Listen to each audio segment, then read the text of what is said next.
we put in. Thank you for all the technical work that we put into play to make this happen.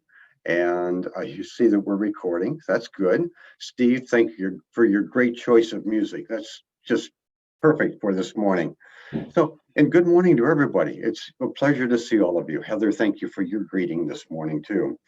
Over the last 40 years, I've had the privilege and pleasure to associate with some very wise and wonderful people from whom I've learned much about the topic that I'm going to share with you today, and that is peace through understanding. These people showed me not only the concept of peace through understanding, but also how to implement understanding and thus attain peace. Now, I do not claim any authorship for what I'm going to share with you today. I'm simply a sponge. I've absorbed this information into my being, and it's my pleasure to be a messenger bringing it to you today. It's also very likely that you already have heard parts of my message, or that you are practicing them in your daily way of being anyway. And for that, I'm grateful. It makes my job a little easier this morning. And one of the wisest people in my life was my dad, Martin Weir. And he liked to hear motivational speakers because, as he said, none of us are smart enough to remember what we already know. So having reminders of what we have already implemented is really, it's quite okay.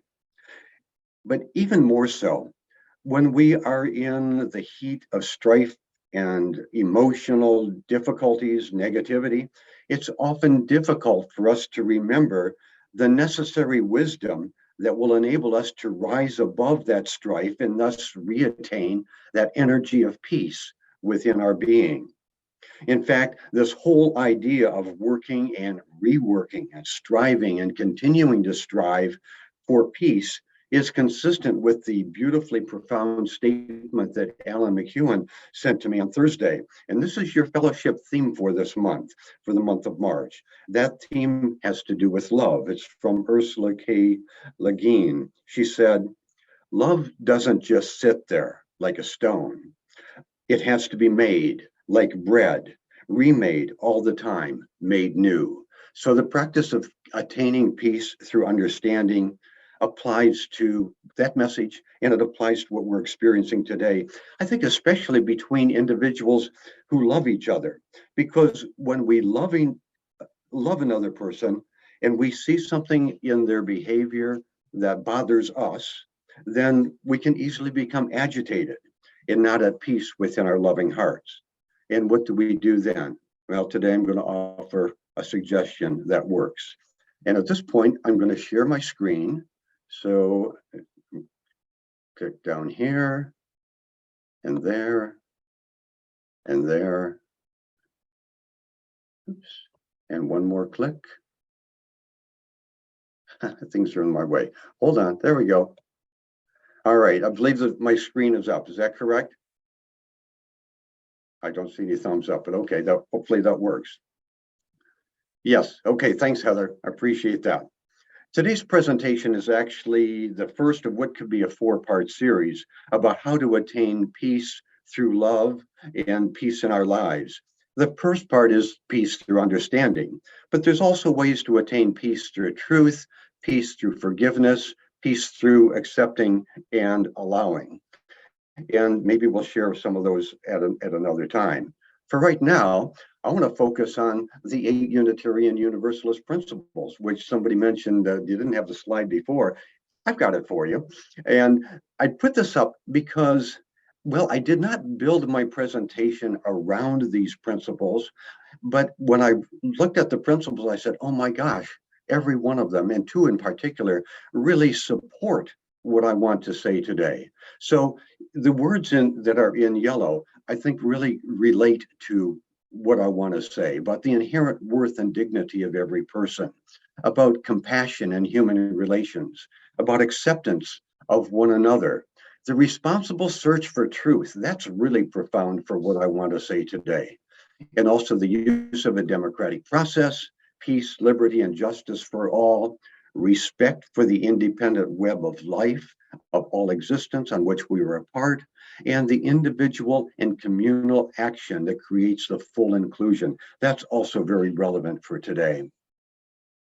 So today's message represents a way for us to develop further and engage these principles in our lives. And we're going to explore this question of why, and why is something the way that it is. So let me ask you this. Have you ever felt uncomfortable with someone, especially someone you were emotionally close to or care about, someone you love? Have you ever asked yourself, why would he or she do that? Don't they know better? Have you ever told someone, I don't understand what makes some people think that way or do what they do?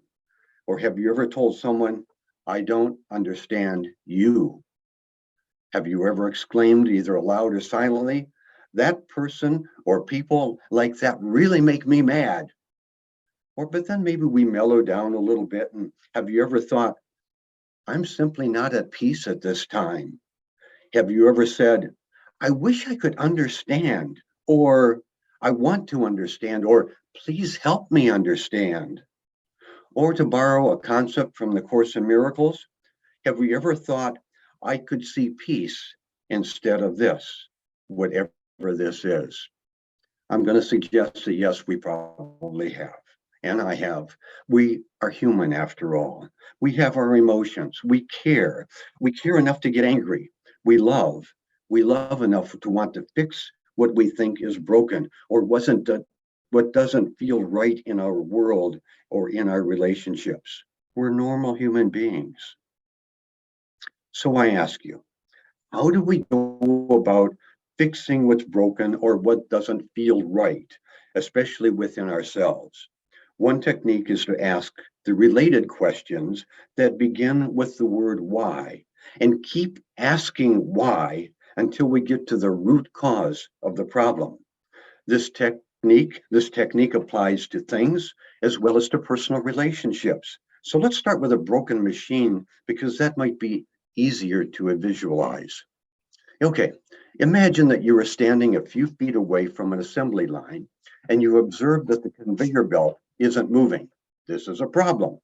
You ask, why has the conveyor belt stopped moving? You step a little bit closer to the problem and you observe, oh, because the roller that drives the conveyor belt isn't turning. Well, why has the roller stopped turning? Well, because the pulley on the end of the roller's drive shaft is not going around. Okay, why is the pulley not going around? Well, the drive belt that makes it go around isn't moving. And why isn't the drive belt moving? Because the drive pulley on the electric motor isn't spinning. And why isn't the drive pulley spinning?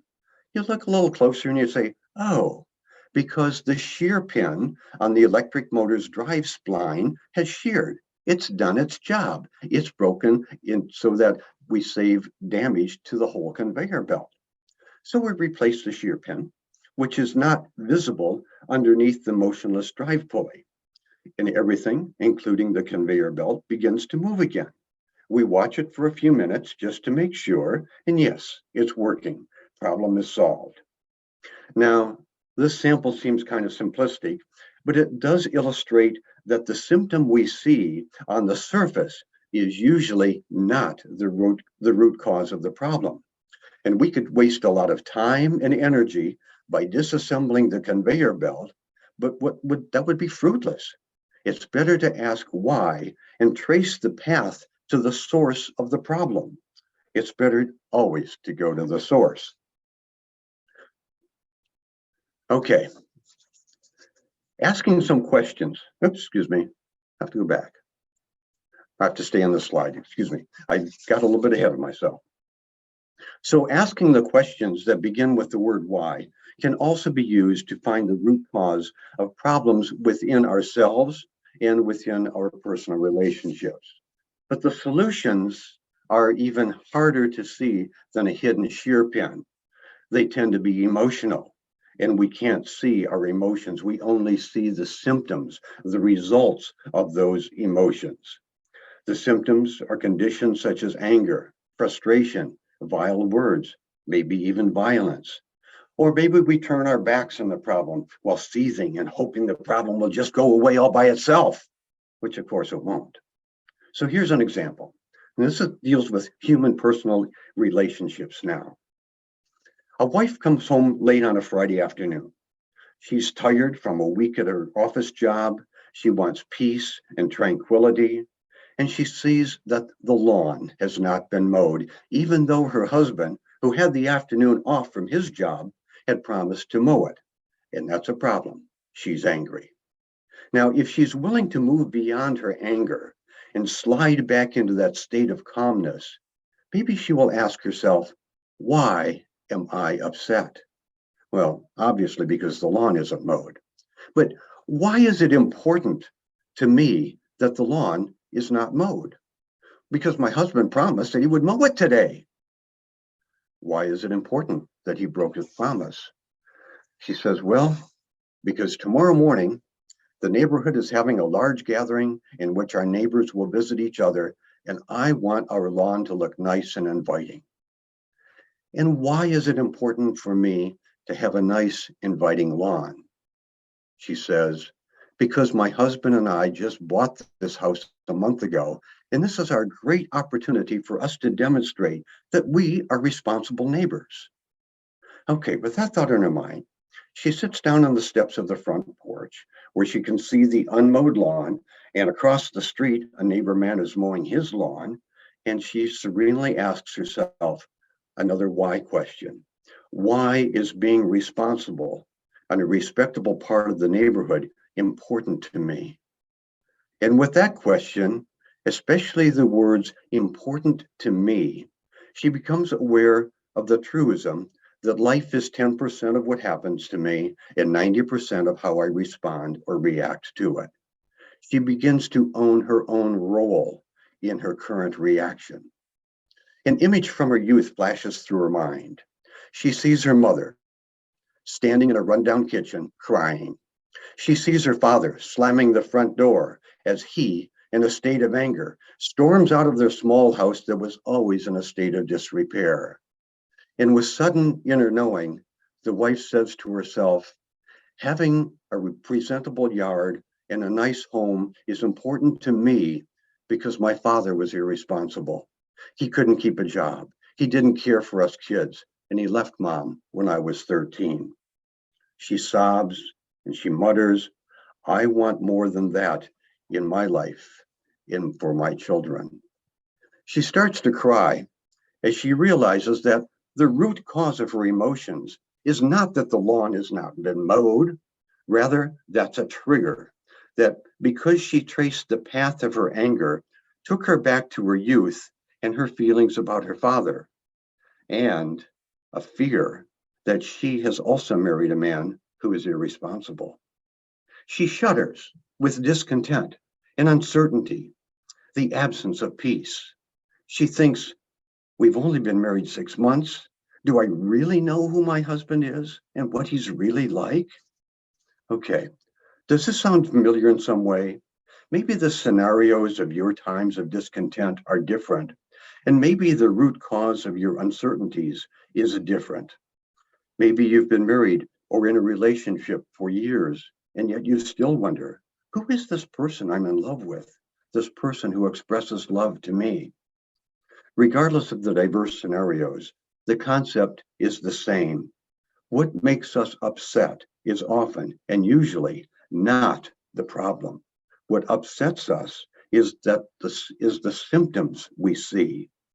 The root cause of the problem is the feeling, the unseen emotion that symptom triggers deep within our psyche, within our inner being. Okay, the story continues. Having put herself in a better frame of mind, but still concerned about the yard and the neighborhood party, the wife is still sitting on the porch steps, wiping her tears when her husband comes home a few minutes later. She says to him, naturally, why didn't you mow the lawn like you said you would? He replies, because I got a phone call from my college roommate. She says, why was that more important than mowing the lawn and keeping your promise to me? He says, because my friend said he was in town unexpectedly and really needed to talk to me. Well, why did he really need to talk with you? The husband says, because a month ago, he came home from a business trip and had found his wife dead in bed. She had had an aneurysm and died suddenly in her sleep the previous night. All the way home, he had envisioned taking her into his arms and making love with her, and instead he found her dead. The husband continues, my friend apologized for not telling me at the time, but he just didn't want to talk with anyone. He had the support of his immediate family, but eventually that wasn't enough.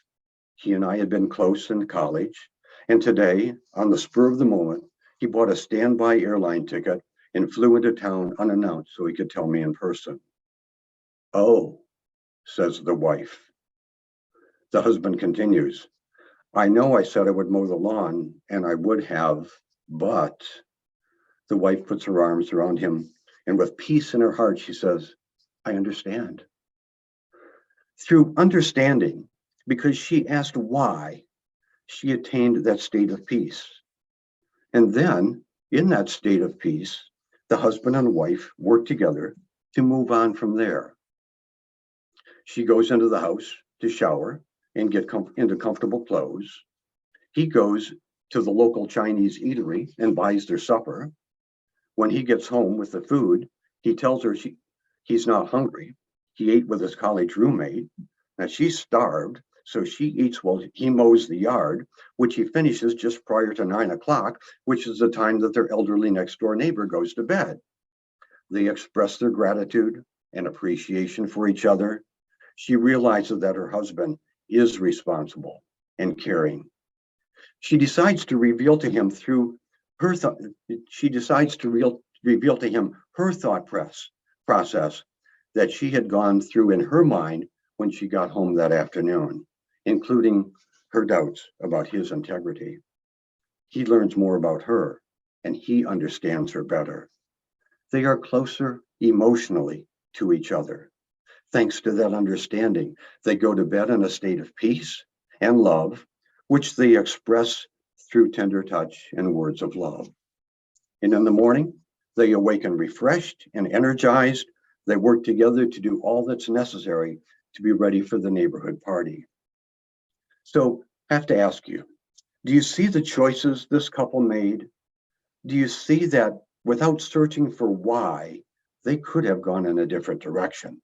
She could have chosen to remain angry at him and greeted him with a berating tone. She could have yelled at him and told him he was irresponsible, just like my father.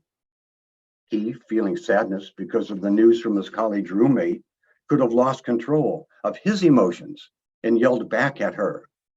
With venomous words, they could have thrown fuel on the fire and escalated their anger to a higher and higher scale, possibly even to violence. Like Sharon said in her opening remarks, those things are happening in the world. At the least, this couple might have slept in separate bedrooms. And then in the morning, they would have probably been sour with each other and to their neighbors, or maybe put on a happy face, a happy facade while seething inside. And that happens too, a lot. But they chose peace through understanding, especially the wife. She really is the star of this scenario. She sat down to think and reach a deeper understanding of herself, of her inner truth. She questioned her husband's character, but she also sought to understand him, to confirm that he was not like her father. Together, they chose understanding, peace, love, teamwork, cooperation, happiness, harmony, joy, togetherness, both within themselves and within their neighbors.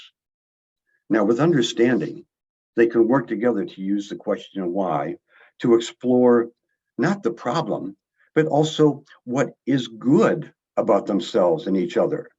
They might ask themselves individually, why am I a loving person? Why are we a loving couple? Why do we want to be together? Why do we want to encourage and enrich each other? Why do we want to utilize the 8 UU principles in our lives? And so on. These are starter questions. The answer to these types of questions will lead to deeper questions, to deeper understanding, to deeper knowledge of yourself and your partner, to a deeper peace within yourself and within your relationship. So we'll wrap up this peace through understanding with a definition of peace.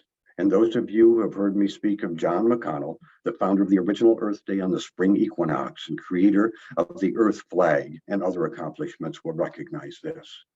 Peace is not the absence of war. That period of time when there is no war is properly called an armistice, a truce, a ceasefire.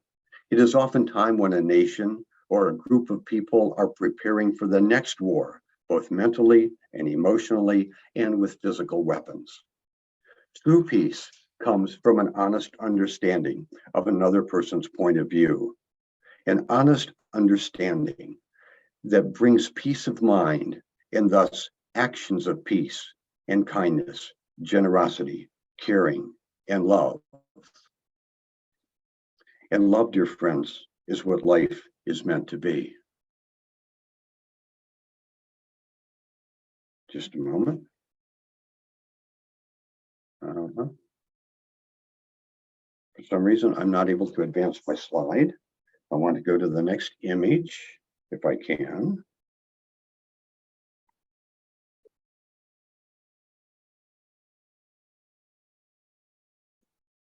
There we go. Thank you for your patience.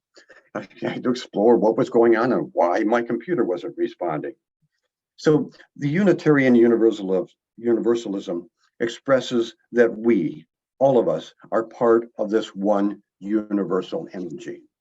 That universal energy is part of us at every time, at all times, including right now, or even when we are in that state of anger, anxiety, or some negative emotion. That universal energy is love. It is pure love. It is nothing but love. Therefore, because we are part of that universal energy, we are love. We are love. You, me, everyone. And love is the highest possible vibrational energy. Peace is also a high vibrational energy. It's up there high. And understanding is like a stepping stone that enables us to remind ourselves that we are love. And so it is. Thank you for participating with me this morning in this journey of love. I've enjoyed it, and I hope that you have also. Thank you much.